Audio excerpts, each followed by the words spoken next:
Storytime with HannahMary Presents The Princess and Curdie by George MacDonald. Chapter 8. Curdie's Mission. The next night Curdie went home from the mine a little earlier than usual, to make himself tidy before going to the Dove Tower.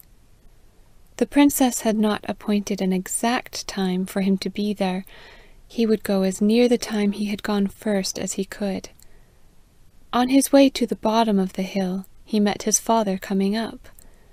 The sun was then down, and the warm first of the twilight filled the evening. He came rather wearily up the hill. The road, he thought, must have grown steeper in parts since he was Curdie's age. His back was to the light of the sunset, which closed him all round in a beautiful setting, and Curdie thought what a grand-looking man his father was, even when he was tired. It is greed and laziness and selfishness, not hunger or weariness or cold, that take the dignity out of a man, and make him look mean. "Ah, Curdie, there you are," he said, seeing his son come bounding along as if it were morning with him, and not evening. "You look tired, father," said Curdie. "Yes, my boy, I'm not so young as you." "Nor so old as the princess," said Curdie. "Tell me this," said Peter. "Why do people talk about going downhill when they begin to get old? It seems to me that then first they begin to go uphill." "You looked to me, father, when I caught sight of you, as if you had been climbing the hill all your life, and were soon to get to the top." "Nobody can tell when that will be," returned Peter. "We're so ready to think we're just at the top, when it lies miles away. But I must not keep you, my boy, for you are wanted, and we shall be anxious to know what the princess says to you, that is, if she will allow you to tell us." "I think she will, for she knows there is nobody more to be trusted than my father and mother," said Curdie with pride. And away he shot and ran and jumped, and seemed almost to fly down the long, winding, steep path, until he came to the gate of the king's house. There he met an unexpected obstruction. In the open door stood the housekeeper, and she seemed to broaden herself out until she almost filled the doorway. "So," she said, "it's you, is it, young man? You are the person that comes in and goes out when he pleases, and keeps running up and down my stairs, without ever saying by your leave, or even wiping his shoes, and always leaves the door open. Don't you know that this is my house?" "No, I do not," returned Curdie respectfully.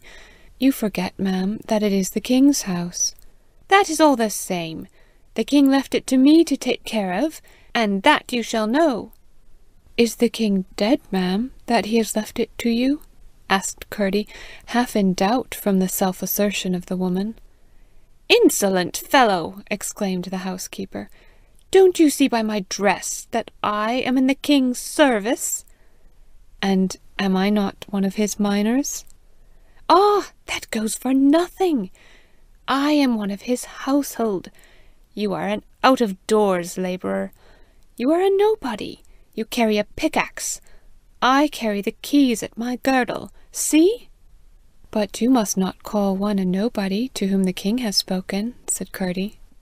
"Go along with you!" cried the housekeeper, and would have shut the door in his face, had she not been afraid that when she stepped back, he would step in ere she could get it in motion, for it was very heavy, and always seemed unwilling to shut. Curdie came a pace nearer. She lifted the great house key from her side, and threatened to strike him down with it, calling aloud on Mar and Whelk and Plout, the men-servants under her, to come and help her. Ere one of them could answer, however, she gave a great shriek, and turned and fled, leaving the door wide open. Curdie looked behind him, and saw an animal whose gruesome oddity even he, who knew so many of the strange creatures, two of which were never the same, that used to live inside the mountain with their masters, the goblins, had never seen equalled. Its eyes were flaming with anger, but it seemed to be at the housekeeper, for it came cowering and creeping up, and laid its head on the ground at Curdie's feet. Curdie hardly waited to look at it, however, but ran into the house, eager to get up the stairs before any of the men should come to annoy. He had no fear of their preventing him. Without halt or hindrance, though the passages were nearly dark, he reached the door of the princess's workroom, and knocked. "Come in," said the voice of the princess. Curdie opened the door, but, to his astonishment, saw no room there. Could he have opened a wrong door? There was the great sky, and the stars, and beneath he could see nothing, only darkness. But what was that in the sky, straight in front of him? A great wheel of fire, turning and flashing out blue lights. "Come in, Curdie," said the voice again. "I would at once, ma'am," said Curdie, "if I were sure I was standing at your door."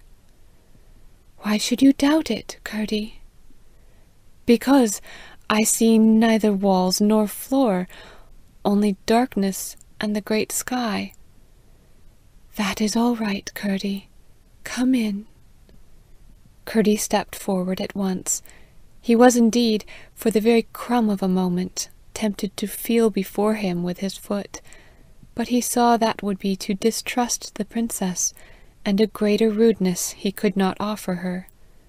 So he stepped straight in, I will not say without a little tremble at the thought of finding no floor beneath his foot. But that which had need of the floor found it, and his foot was satisfied. No sooner was he in than he saw that the great revolving wheel in the sky was the princess's spinning wheel, near the other end of the room, turning very fast. He could see no sky or stars any more, but the wheel was flashing out blue, oh, such lovely sky-blue light, and behind it, of course, sat the princess.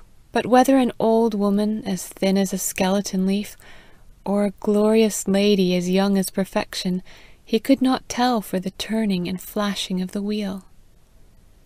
"Listen to the wheel," said the voice which had already grown dear to Curdie. Its very tone was precious, like a jewel, not as a jewel, for no jewel could compare with it in preciousness. And Curdie listened and listened. "What is it saying?" asked the voice. "It is singing," answered Curdie. "What is it singing?"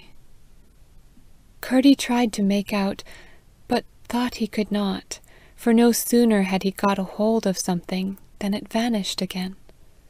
Yet he listened, entranced with delight. "Thank you, Curdie," said the voice. "Ma'am," said Curdie, "I did try hard for a while, but I could not make anything of it." "Oh, yes, you did, and you have been telling it to me.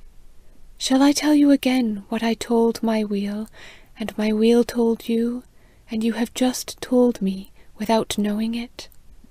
"Please, ma'am." Then the lady began to sing, and her wheel spun an accompaniment to her song. And the music of the wheel was like the music of an Aeolian harp blown upon by the wind that bloweth where it listeth. Oh, the sweet sounds of that spinning wheel! Now they were gold, now silver, now grass, now palm trees, now ancient cities, now rubies, now mountain brooks, now peacock's feathers, now clouds, now snowdrops, and now mid-sea islands. But for the voice that sang through it all, about that I have no words to tell. It would make you weep if I were able to tell you what that was like. It was so beautiful and true and lovely. But this is something like the words of its song. The stars are spinning their threads, and the clouds are the dust that flies, and the suns are weaving them up for the time when the sleepers shall rise. The ocean in music rolls, and gems are turning to eyes, and the trees are gathering souls for the time when the sleepers shall rise. The weepers are learning to smile, and laughter to glean the sighs, burn and bury the care and guile for the day when the sleepers shall rise. Oh, the dews and the moths and the daisy red, the larks and the glimmers and flows, the lilies and sparrows and daily bread, and the something that nobody knows. The princess stopped, her wheel stopped, and she laughed, and her laugh was sweeter than song and wheel, sweeter than running brook and silver bell, sweeter than joy itself, for the heart of the laugh was love.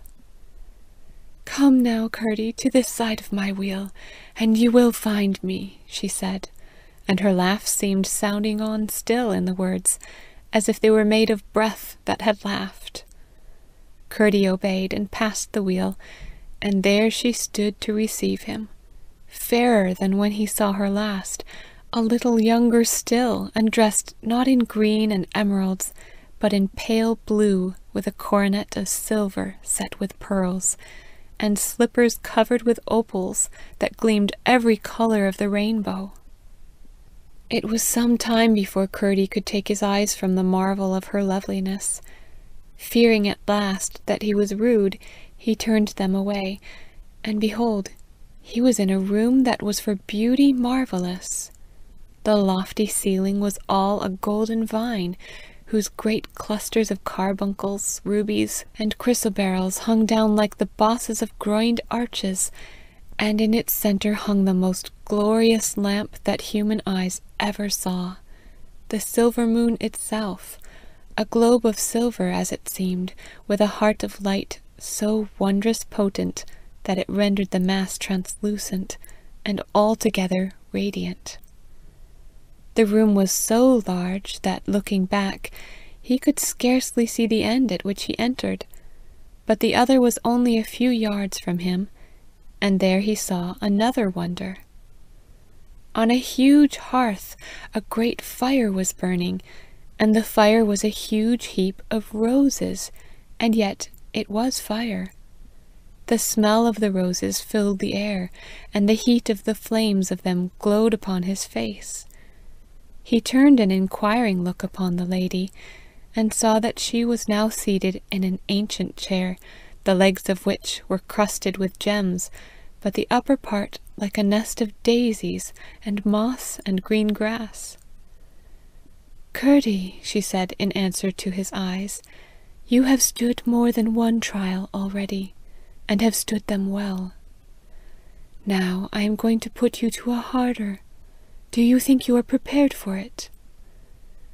"How can I tell, ma'am," he returned, "seeing I do not know what it is, or what preparation it needs? Judge me yourself, ma'am." "It needs only trust and obedience," answered the lady. "I dare not say anything, ma'am.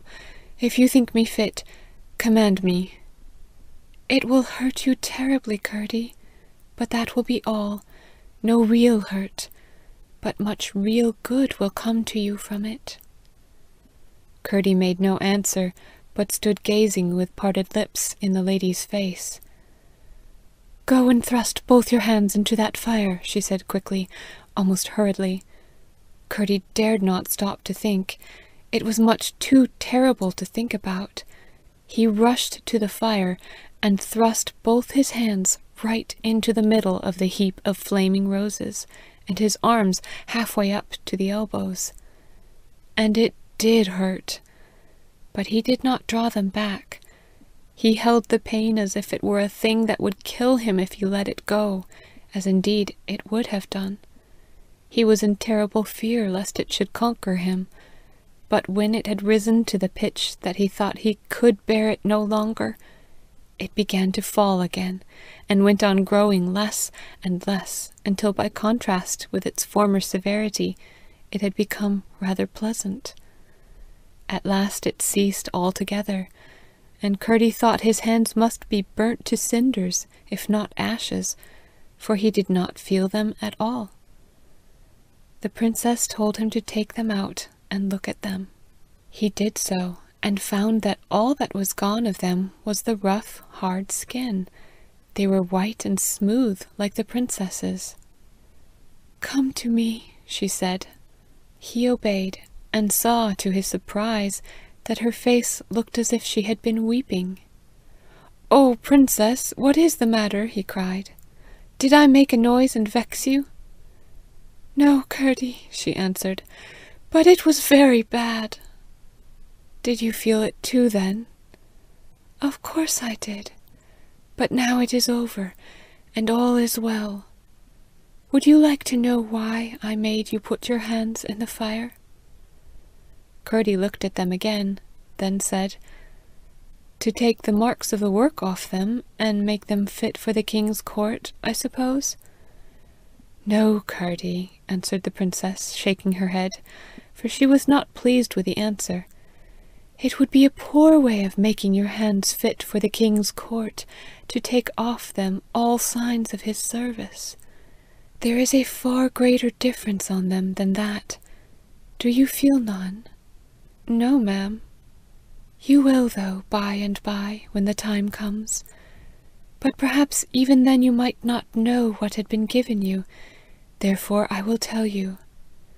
Have you ever heard what some philosophers say, that men were all animals once?" "No, ma'am." "It is of no consequence. But there is another thing that is of the greatest consequence. This, that all men, if they do not take care, go down the hill to the animals' country, that many men are actually all their lives going to be beasts. People knew it once, but it is long since they forgot it." "I am not surprised to hear it, ma'am, when I think of some of our miners." "Ah, but you must beware, Curdie, how you say of this man or that man, that he is travelling beastward. There are not nearly so many going that way as at first sight you might think. When you met your father on the hill tonight, you stood and spoke together on the same spot, and although one of you was going up and the other coming down, at a little distance no one could have told which was bound in the one direction and which in the other. Just so, two people may be at the same spot in manners and behaviour, and yet one may be getting better and the other worse, which is just the greatest of all differences that could possibly exist between them." "But, ma'am," said Curdie, "where is the good of knowing that there is such a difference, if you can never know where it is?" "Now, Curdie, you must mind exactly what words I use, because although the right words cannot do exactly what I want them to do, the wrong words will certainly do what I do not want them to do. I did not say you can never know. When there is a necessity for your knowing, when you have to do important business with this or that man, there is always a way of knowing enough to keep you from any great blunder.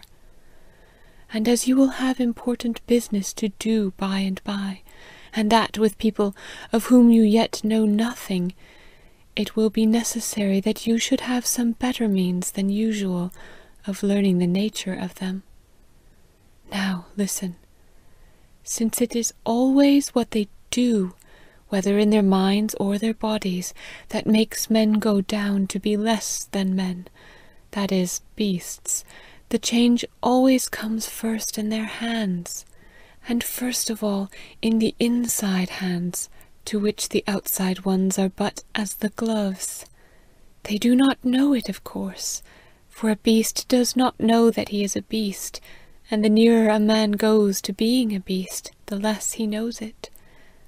Neither can their best friends, or their worst enemies indeed, see any difference in their hands, for they see only the living gloves of them. But there are not a few who feel a vague something repulsive in the hand of a man who is growing a beast. Now here is what the rose fire has done for you. It has made your hands so knowing and wise, it has brought your real hands so near the outside of your flesh gloves, that you will henceforth be able to know at once the hand of a man who is growing into a beast. Nay, more, you will at once feel the foot of the beast he is growing, just as if there were no glove made like a man's hand between you and it. Hence, of course, it follows that you will be able often, and with further education in zoology, will be able always to tell, not only when a man is growing a beast, but what beast he is growing to, for you will know the foot, what it is, and what beast's it is. According then to your knowledge of that beast, will be your knowledge of the man you have to do with. Only there is one beautiful and awful thing about it, that if anyone gifted with this perception once uses it for his own ends, it is taken from him, and then, not knowing that it is gone, he is in a far worse condition than before, for he trusts to what he has not got. "How dreadful!" said Curdie. "I must mind what I am about." "Yes, indeed, Curdie." "But may not one sometimes make a mistake without being able to help it?"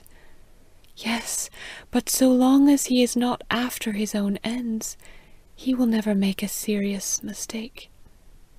"I suppose you want me, ma'am, to warn everyone whose hand tells me that he is growing a beast, because, as you say, he does not know it himself." The princess smiled. "Much good that will do, Curdie. I don't say there are no cases in which it would be of use, but they are very rare and peculiar cases, and if such come, you will know them. To such a person, there is in general no insult like the truth. He cannot endure it, not because he is growing a beast, but because he is ceasing to be a man. It is the dying man in him that it makes uncomfortable, and he trots or creeps or swims or flutters out of its way, calls it a foolish feeling, a whim, an old wives' fable, a bit of priest's humbug, an effete superstition, and so on. And is there no hope for him? Can nothing be done?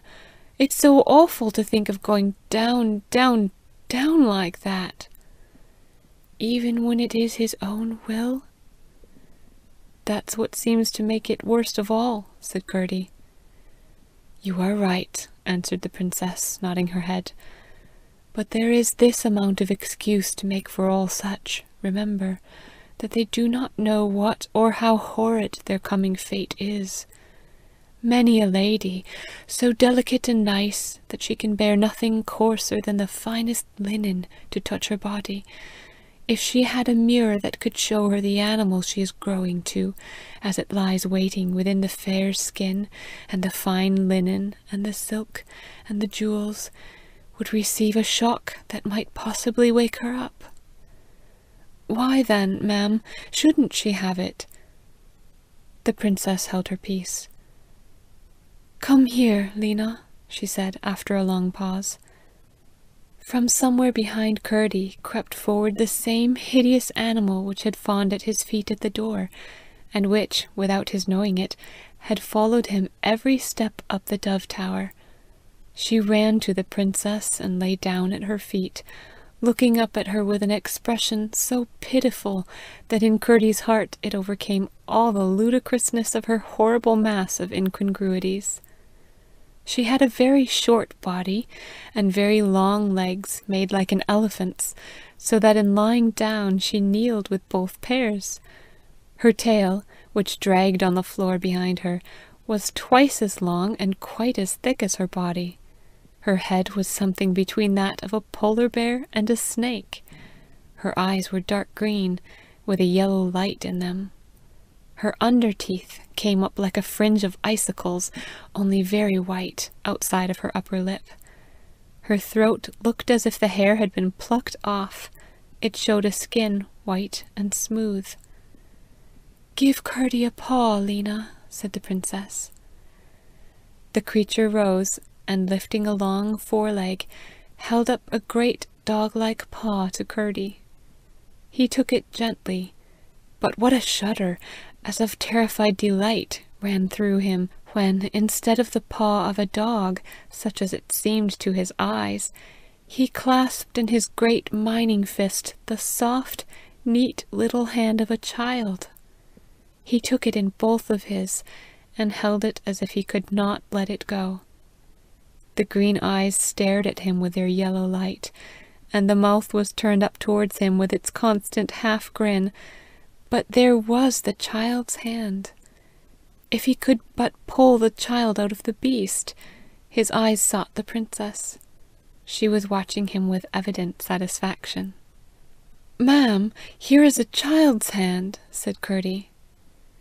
"Your gift does more for you than it promised. It is yet better to perceive a hidden good than a hidden evil." "But," began Curdie. "I am not going to answer any more questions this evening," interrupted the princess. "You have not half got to the bottom of the answers I have already given you. That paw in your hand now might almost teach you the whole science of natural history, the heavenly sort, I mean." "I will think," said Curdie. "But, oh, please, one word more. May I tell my father and mother all about it?" "Certainly, though now perhaps it may be their turn to find it a little difficult to believe that things went just as you must tell them." "They shall see that I believe it all this time," said Curdie. "Tell them that tomorrow morning you must set out for the court, not like a great man, but just as poor as you are. They had better not speak about it. Tell them also that it will be a long time before they hear of you again, but they must not lose heart.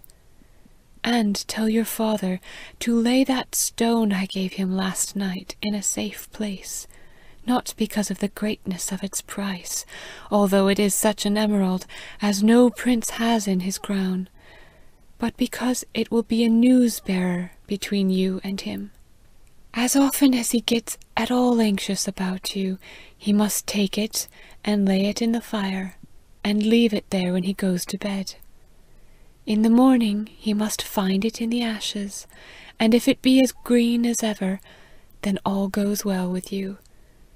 If it have lost colour, things go ill with you, but if it be very pale indeed, then you are in great danger, and he must come to me."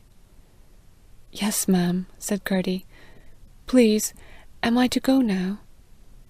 "Yes," answered the princess, and held out her hand to him. Curdie took it, trembling with joy. It was a very beautiful hand, not small, very smooth, but not very soft, and just the same to his fire-taught touch that it was to his eyes. He would have stood there all night holding it, if she had not gently withdrawn it. "I will provide you a servant," she said, "for your journey, and to wait upon you afterwards." "But where am I to go, ma'am? And what am I to do? You have given me no message to carry, neither have you said what I am wanted for. I go without a notion whether I am to walk this way or that, or what I am to do when I get I don't know where." "Curdie," said the princess, and there was a tone of reminder in his own name as she spoke it. "Did I not tell you to tell your father and mother that you were to set out for the court? And you know that lies to the north. You must learn to use far less direct directions than that. You must not be like a dull servant that needs to be told again and again before he will understand. You have orders enough to start with, and you will find as you go on, and as you need to know, what you have to do.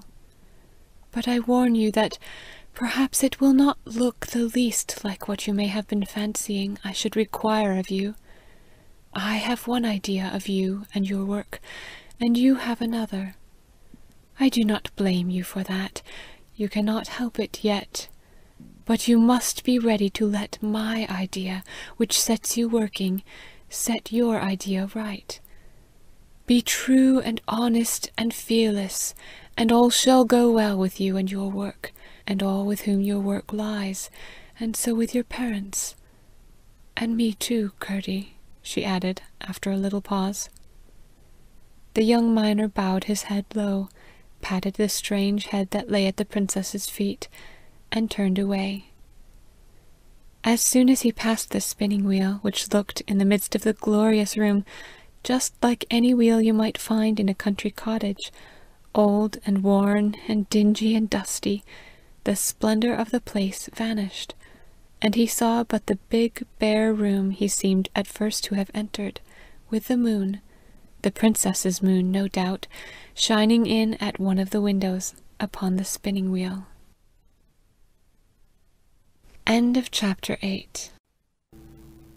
Find more stories on Instagram at storytime.with.HannahMary.